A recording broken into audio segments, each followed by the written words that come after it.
Hi guys, and welcome back to our Star Wars Resistance recap show, Viva la Resistance. I'm your host this week, Kees, and for the first time, we have a three-person panel. Wow. That's a new thing.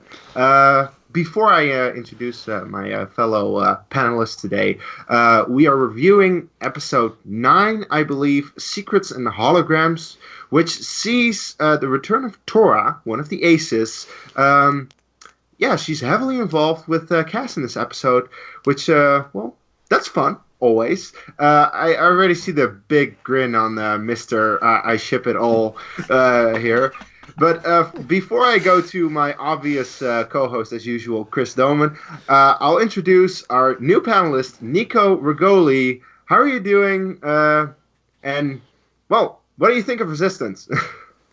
I love this show. I love it so much. It's a little bit more, I don't want to say childish, but it's geared to a younger audience compared to what we've been used to with Rebels and with Clone Wars before that. But there's nothing wrong with that because Star Wars is meant to be for everybody. And it's fun to see so many new layers of the Star Wars galaxy being added with this show. And I love it very much. And also with your co-host, I'm kind of not as hard, but I'm shipping these two. I'm shipping them. Oh, same here. I agree with Chris. That's something that doesn't happen too often, but this time it does. Chris, how happy are you today? Okay, see, I would be really happy if somebody didn't make a last-second decision at the end of this episode, but we'll get there in a moment. We'll get there in a moment, indeed. I noticed that the first 4 minutes of the episode, which is, it's quite a lot of the episode, does not involve any of our main crew cast. They don't go to the hangar and they're fixing stuff. We don't see Yeager, we don't see Niku, we don't see Tam. We only see Kaz after 4 minutes, with BB-8, of course, doing the spy stuff. But we start this episode off with Torra. She is bored. She is locked in her room, and she wants to get out there and just do stuff and maybe just wreak havoc around the station, which she did, I think. In a way, Case, you could argue she's the Disney princess. She truly is the Disney princess of this show, because she wants more. And yeah, as a fan of Rapunzel, I also kind of noticed that some ties between Torra Doza and Disney princesses of past. Like, she's being forced in this position where she can't leave her room because safety reasons, but really we've seen her many times. She's capable of handling herself in a real-life position. So why she's being forced into that by her overprotective father, only her dad has the actual answer to that. Well, it's because of his dealings with the First Order, which came a little bit more into play. We actually saw that he was an ex-Imperial. That was interesting to see.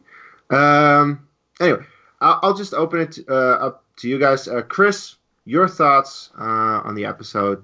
My quick thoughts are, yes, this is exactly the kind of episode that I knew was going to happen.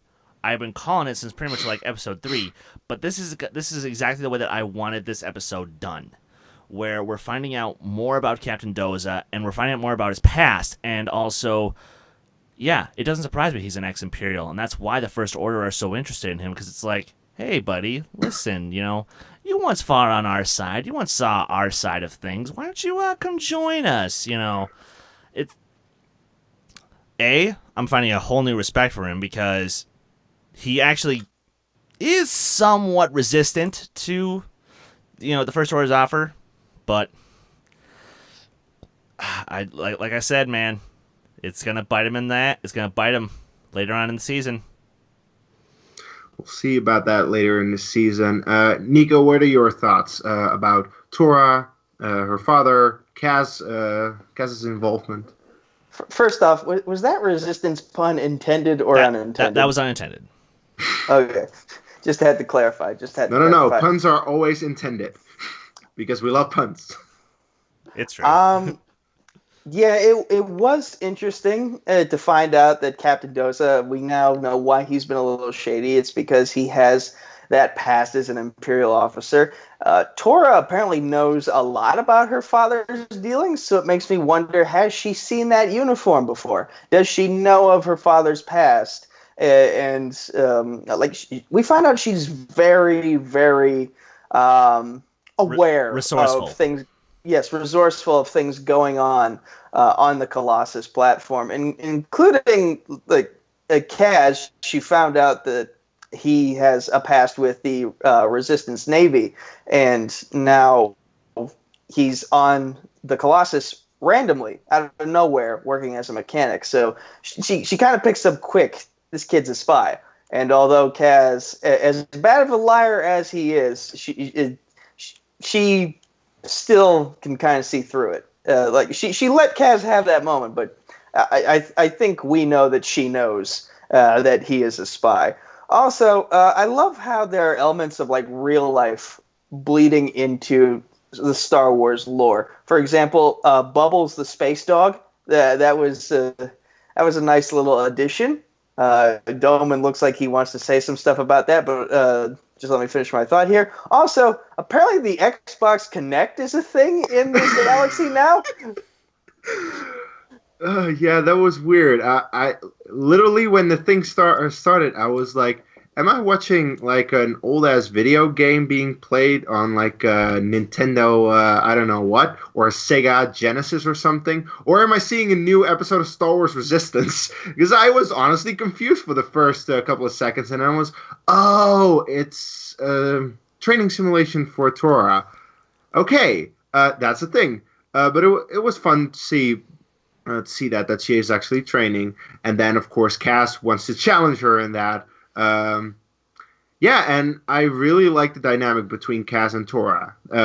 Chris, you've said it before, and I completely agree. Cass and Torra should totally be a thing. I ship them. I want them to be a thing as soon as possible. I just hope that Cass will be honest with her, because that was kind of what ruined it towards the end of the episode. Like throughout the episode, I was really enjoying their chemistry. They clearly have it, and I want to see them together. But then Kaz lies to her, and Torres like, "I know you. I know what you're doing. Just tell me already. I'm okay with it." Like she's clearly okay with it. She's not going to tell anyone. But he's like, "No, I'm not going to tell you." I'm like, "Damn you, Chris." How frustrated are you? I haven't been this frustrated since Rebels Season 3, okay? I have not been this frustrated since AP5 singing. That's how frustrated I am. I like that actually. Nico will not be a member of this panel anymore from this episode on. Sorry, Nico, goodbye. but like, okay, because I know that they're gonna make up for it. I know that he's gonna redeem himself somehow. But dude, come on! Like, she's right there. She's ready to say, "I'm okay with it. I forgive you for not telling me right away. But I like you, and let's be friends." But no, let's be more than friends. Heyo, but he just couldn't say it, and it. Sorry. and listen, as someone who's been actually not rewatching, who's been watching Smallville for the first time these past couple weeks. Come on. Watching Clark Kent lie to Lana Lang for like 40 the entire episodes straight, and onward, it has been super frustrating for me. I've been having chats with Zaddia Smith about this for weeks now, and now to see it happen with Kaz and Torra, like, did no one learn anything from the movie Iron Man? Just life is so much easier when you're honest with everybody. Now, granted, Tony. Kaz is a spy. So he has to keep that close to the vest. But it helps to have at least one additional ally outside of Yeager. So for crying out loud, man, for the Force sakes, tell her your secret. And tell her you love her. There we go. We'll get there. That too. Look. Here's the thing. I understand why they do it, because this is really the. I think this is only the second episode that we see them together. Yeah, and like really, and for the first time that we see them so much, because it was completely focused on them. Like when we've seen them previously, the episode was not as focused, but now they established more of a relation together. They had an adventure together. I loved the moment where she was like, "We almost got killed." That was awesome. That was yeah, just no, great. and look, and to be fair, like Kaz made the right decision in not telling her, because if he had, then technically he's failed his mission. Because what's the point of being a spy? Nobody can actually, like, you can't tell anyone, oh, hey, I'm a spy. Dur, dur, dur, dur, dur, dur. So, good on you, Kaz, for actually doing your job. I just hate But- you because you know how to do your job. Wait. You say he knows how to do his job, but Grant, part of being a spy is also being really good at hiding. Does anyone remember and being a convincing liar, I think. Does anyone remember when 4D walked into the room and he's hiding behind the smallest stuffed animal possible? He's totally in view.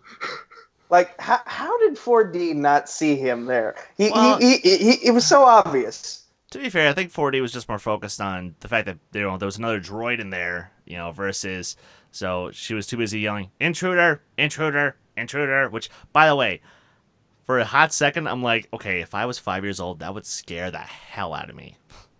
Probably.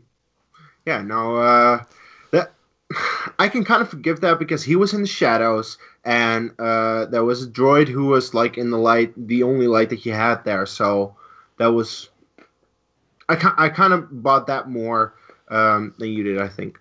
Anyway, I think. Do you guys have any final thoughts? Any things that you want to say before we wrap up this show? Chris, you go first. It was great to see Ruckland again. It was great to have Elijah Wood back. Almost forgot him. Yeah, and actually he played a fairly decent part in the episode. And now it does leave me wondering: is he gonna jump ship to the First Order? I don't know if he wants to do that, but we'll... Well, see, because I see his character as kind of like the Rolf from Sound of Music, as as sort of a fictional allegory, as someone who starts off innocent enough, but then once they're put in the right position, maybe push towards helping out the bad guys there. Still working on your novel? Okay, that's a great reference. Nico, what are your final thoughts on the episode? To piggyback off of what Doman said, I feel like Ruckland, he's at least going to be the anti-Kaz character of this show, because Yes. obviously there's a personal beef there. You cost me my ship, my racer, so now I have to be the errand boy to these aces to get some money just to get another racer so I can make my fortune and become one of these guys. I have to start from scratch all over again. I also find it interesting that to make another Smallville reference, that Torra is kind of like in a Lex Luthor position, and Captain Doza is sort of like Lionel Luthor, in that everything that Captain Doza does is having an effect on Torra in the way she's seen by the rest of the community on the Colossus, and even within her the Aces Lounge. Like she's getting a lot of heat from her fellow Aces simply because of these backdoor dealings that her dad is doing with the First Order, that's preventing the Aces from getting to have races and from getting to go out on patrol and live the lives everyone is used to living. Now there's a potential curfew coming, and it's just like Padme said in episode 3, this is how liberty dies. But instead of with applause, it's with shady dealings behind closed doors with a man in a gold suit of armor. And by the way, I really like that if Captain Phasma has silver armor, then Commander Bayer has gold armor. I like that the higher in rank you are, the better metal you get for your armor color. Which follow-up question then? So the guy that we saw in the red armor, is he above Commander Pyre or is he below Captain Phasma? What was his rank? Did you hear anything about his rank? No, I don't remember. No, I don't remember either. But I mean, we'll definitely that, see him again. I'm not sure. but it adds another unique layer to this new Star Wars lore that we're getting. Like we didn't know a lot about the First Order and how their ranks were designated. Like the clone troopers, when they were first introduced in Episode 2, it was like a system of yellow is commander, red is captain, blue is lieutenant, and green is sergeant. And same sort of applied with the droids. And now we're kind of getting our own unique color rankings with the First Order stormtroopers, and it's cool to see this new lore being flushed out. Yeah, and of course in the Empire you usually have the logo or the tiles that they have on their chest to indicate their rank. Like every time they just have a different way of showing the rank, and just is clear, like, okay, that's your rank if you have that type of appearance on you. So I really like the episode. I really like the fact that Torra was heavily involved in it, and to see more of Torra and Kaz, I want to see more of them, and we've been waiting for it. It was nice to see Elijah Wood's character Rucklin back, and it was kind of satisfying to see him that's Elijah Wood? That's Elijah Wood, yeah. God, I really got to read the end credits. How did I not know this? I always pull up the IMDb so that I know who voices who. But yeah, that's Elijah Wood, and it was it was satisfying for me to see that he was the errand boy to everyone, because he was a dick in that first episode. Let's be honest here. So I'm interested to see how he'll continue, because he's, as Nico said, he's opposite of Kaz. He's very similar, but he is like the bad type. Anyway, I think that really wraps it up for this episode. Another solid episode to continue the show. Any thoughts on the future episodes? Nico, what do you think? What will we see? What do you want to see? Well, I'm with you on. I want to see this relationship between Torra and Kaz further develop. Yes. I want to see, emotionally, I want to see Captain Doza turn down the deal presented by the First Order. However, the way things have been going there with the pirates, which the First Order has had a hand in manipulating, to get this deal to go through, I just feel like we're being set up for him to take the deal, and for there to be a moment where everything gets worse before it gets better. And so that's what I think is going to happen in terms of the overall picture of the Colossus. And just to piggyback off of last week's episode, it was nice to see Yeager getting back in the racer for the first time, getting to relive the glory days and make up with his brother. So hopefully, I want to see more of that brother. Maybe he'll come back at some point. I want to see Yeager racing a little bit more, or at least piloting more. Let's have some fun. Like there will probably be actual resistance happening on the Colossus from the Aces and the First Order. We might see an awesome sky battle between those two factions. Yeah, I think so too. Chris, just go. just tell us what you think. Doza, you have been actually a pretty cool character, but goodbye, sir. You are so dead by the end of this season. It's not even funny. But here's the thing. I think I think he will take the deal, but he'll also be the one who spearheads the resistance movement against it. So, I think that's going to be what ultimately redeems his character in the eyes of everyone else. So, so that's a story I really want to see. To piggyback off Nico, I definitely want the brother back, because A, he's a great pilot, and I know that he'll fight for a just cause. B, he's a cool guy. Like, you can't go wrong with cool characters in Star Wars. I mean, look at Boba Fett. So, the last thing I really want to see is I do want to start seeing some Resistance First Order battles. Not just pirates, because granted, the last episode was a lot of fun and whatnot, but or 2 episodes ago was a lot of fun, but let's start getting into what this show is about, and preferably before we see the destruction of the Colossus, which, yes, it's gonna happen, and it's gonna be sad. Just as long as Aunt Z gets out, then I'll be okay. But if she doesn't, then I'll be sad. Well, one more thought. We've occasionally been seeing Poe Dameron pop back into the picture here on this show.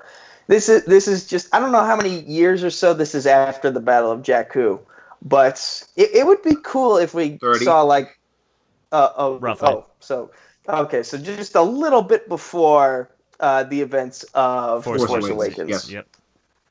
It would be kind of cool if we got to see like characters from the expansion pack from Star Wars Battlefront 2 story mode. I wouldn't mind seeing Iden Versio and her daughter pop in with Poe Dameron piloting for the Resistance to help in this conflict with the First Order. See, I thought for sure you were gonna say Ray Sloan, and then I would have lost my mind. I've been like, oh, that'd be so cool. Have you read Empire's End? I forgot. Yeah. Okay, I'm not gonna spoil Empire's End, but yeah, Ray Sloan is. Yeah, you are. You're about to. But I think you can already tell where you're going with this. Yeah, I'm sorry. Ray Sloan died in that book, so sorry. Yeah, I forgot. I had a brain fart. I've been a little busy. I've been a little busy studying lately, so. I can imagine, and I've had the same. Anyway, yeah, I'm looking forward to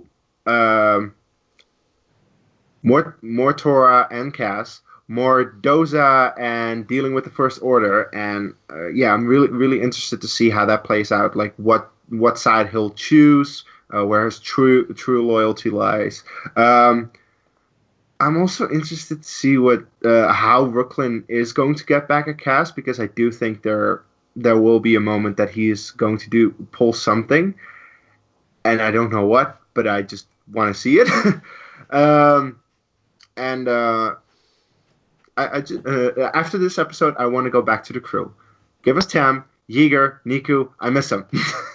Like this was a great episode, and it was needed to have such an episode. But I like the crew. I want to see them back again. So I hope that's next week. Anyway, I think that's really all we have to say. So, guys, first of all, please like the video, subscribe to the channel if you haven't, comment on anything that we said in the video. Like, what do you think of the episode? Do you agree with us? Do you not? Do you want to see Torra and Kaz at one point end up? If you don't, I don't know what's wrong with you. Anyway, we are going into plugs. Nico, where can people find you online?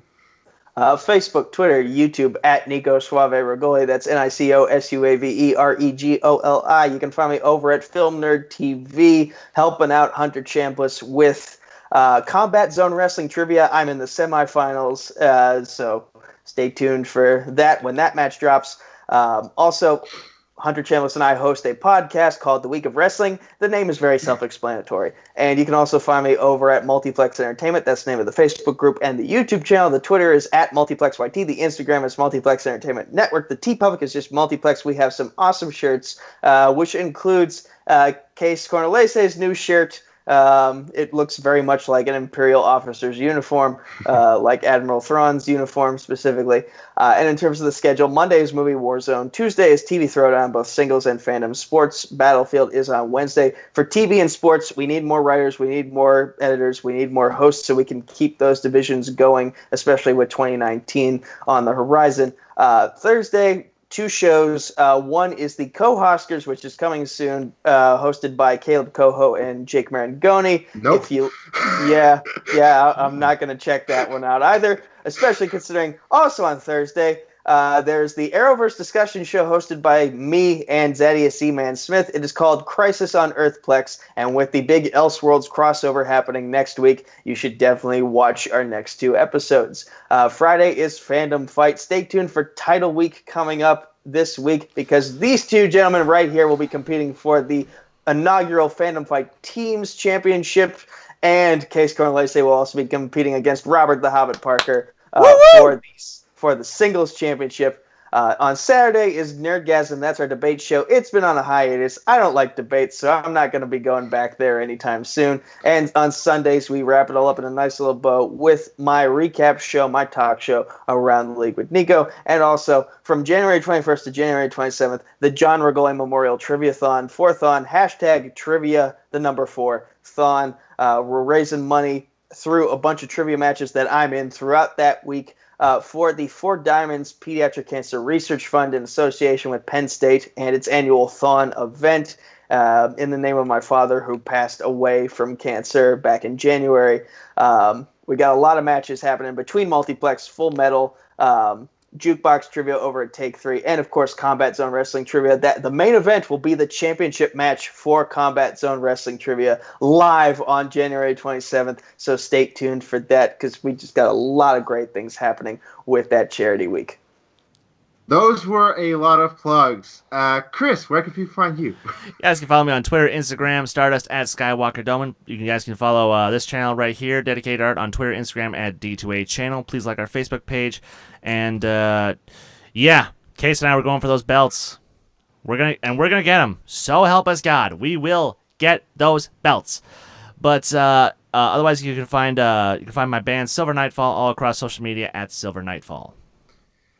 Yeah, as has been mentioned, I am in 2 title matches next week on Multiplex Entertainment with Chris going for teams and myself going for singles, facing Robert Parker. That's going to be fun. I'm going to win 2 belts, so look out for that next week on Friday. Also, Nico mentioned Around the League. I was on that, so that video is already up. If you haven't seen it, check it out, because we recap what happened. We recap what happened last week, and we look forward to what's going to happen in title week. And a certain Cobra/Titan made his appearance on that episode. So check it out. And a Hulk too. And a hey, Hulk, I know. indeed. I took down a Hulk. Anyway, you can find me on Twitter at Dutch Movie Guy and on Facebook, Kees Cornelise, if you figure out how to spell that. This was our recap, so I will just say, Viva la Resistance. And may the Force be with you, always. Yeah.